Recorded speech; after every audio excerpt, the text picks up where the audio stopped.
well in 2010 and 2012, and this year in particular, we're happy that as we schedule these 4 games, these 2 doubleheaders, that all 11 of our schools will have had a chance to participate. Questions that were asked in the previous hour, there's a lot of excitement about changes across the country, changes within our own conference. I do want to welcome Jeff Jackson and Tim and the guys from Notre Dame that are here. They've made a number of trips already before coming out to play any of the games, so we're all excited. Hope you are as well, and welcome aboard in a formal sense, Jeff. But it looks like we're going to have a very ambitious TV schedule, both locally with Nesson, our primary carrier, who will be probably doing more games than I think we've ever had, at least in my time here, partly because of the current agreement we have with them, and partly because there were a couple of games last year that was snowed out that are being made up this year. So we're very happy to be well represented today with our Nesson partners.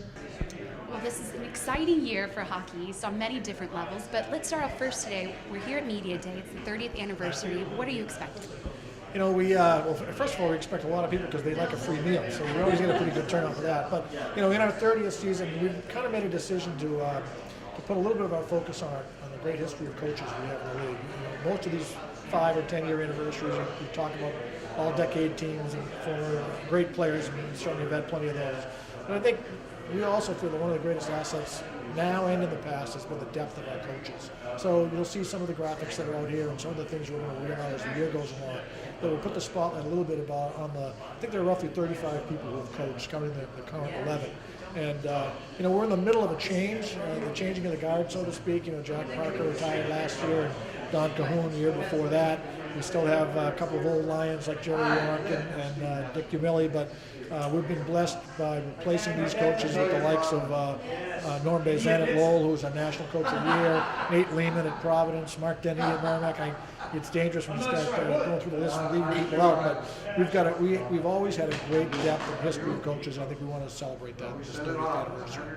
And with the excitement of having the preseason poll come out yesterday in the USA Today preseason poll, 5 Hockey East teams listed on there. Can you talk a little bit about that? Well, you know, that's the other thing I think has been a strong hold for us is the depth from top to bottom. I think we've got 5, as you said, in the top 15. I think 3, including our newest member, Notre Dame, in the top 7. But I think the coaches will tell you one of the things that really prepares us for the postseason when we get into those NCAA battles in March and April is that every Friday and Saturday is a battle. And certainly the teams at the top of the standings get most of the attention, but I think every year you look at the end of the season, I think the teams in that bottom third of our league have always taken a significant number of points from the teams in the top third. And that makes every school battle tested for 6 months before they get to the postseason, and that's probably contributed to a lot of the success we've had in the NCAA tournament.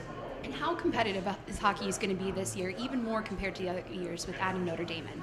Well, I think that's one obvious change in bringing in a top program like that. I think the other that the fans will probably notice is we've gone from 27 league games to just 20.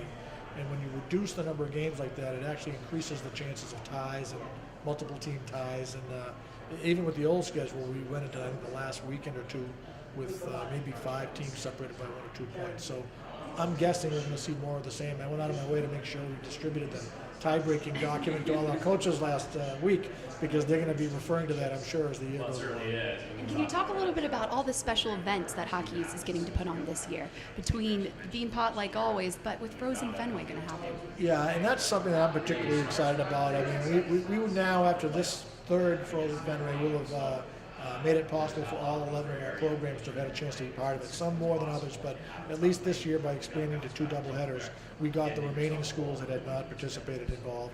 The BC Notre Dame game was kind of a headliner for that game, but that allowed us to have the 2 doubleheaders, which is a little bit more ambitious than what we've done before. We're also announcing today that we're going to start, which we hope will grow and be an event in the future, a Big Ten Hockey East Challenge, and we were the beneficiary of the schedule this year that had 7 games over 2 weekends, 13 games, 6 in our buildings, 6 in their buildings, and 1 neutral site game. So we're going to create a little competition and some television involved, and from a modest beginning this year, hopefully we can grow that concept. And you've been with Hockey East for a good amount of years now, but... I was very young when I started. Of course. But it's a fresh new season. What are you personally looking forward to the most?